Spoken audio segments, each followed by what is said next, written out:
Co-presented by Vimal. बोलो जुबान केसरी.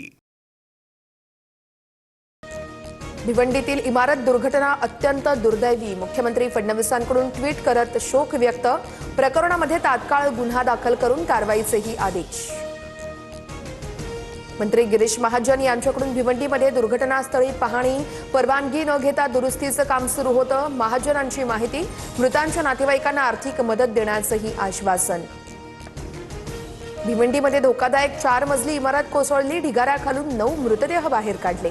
12 तासाहून अधिक काळापासून एनडीआरएफ कडून रेस्क्यू ऑपरेशन सुरू. मृतांचा आकडा आणखी वाढण्याची भीती. कुंभमेळा नाशिकमध्ये झाला पाहिजे, पण आमच्या मुळावरती येऊ नये. महाजनांनी तरी नाशिककडे लक्ष द्यावं. खड्ड्यांवरून छगन भुजबळ यांचा महाजनांवर निशाणा. सुनेत्रा पवार यांच्याकडून बीडमध्ये विकास कामांचा आढावा. रात्री 11 वाजेपर्यंत लोकप्रतिनिधींसोबत बैठका, तर सकाळी 7 वाजता रुग्णालयामध्ये पाहणी. सुनेत्रा पवारांच्या ऍक्शन मोडने बीडला नवा विश्वास.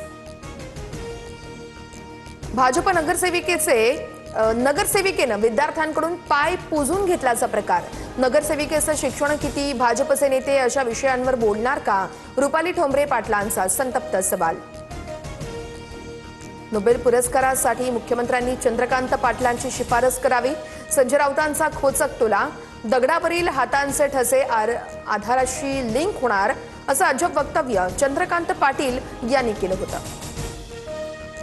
मनोज जरांगेंवरती आंदोलन करण्याची वेळ येणार नाही. मराठा आरक्षण उपसमितीचे अध्यक्ष राधाकृष्ण विखे पाटील यांची ग्वाही. जरांगेंच्या मागण्यांवरती मुख्यमंत्री सकारात्मक. जरांगेंना सविस्तर अहवाल पाठवणार असल्याचीही माहिती. उपमुख्यमंत्री एकनाथ शिंदे 8 आणि 9 ऑगस्टला दिल्ली दौऱ्यावर. रक्तदान शिबिराला हजेरी लावणार. दिल्ली दौऱ्यामध्ये शिंदे भाजपच्या वरिष्ठ नेत्यांची भेट घेणार. सूत्रांची माहिती. अमित शहांच्या पुणे दौऱ्यावरून राजकीय वातावरण तापलं. शहांच्या दौऱ्याला काँग्रेसचा विरोध. उद्या निषेध आंदोलन करणार, तर शहांच्या हस्ते टिळक पुरस्कार देणं नैतिक अधपतन. राऊतांची टीका. Co-presented by Vimal. बोलो जुबान केसरी.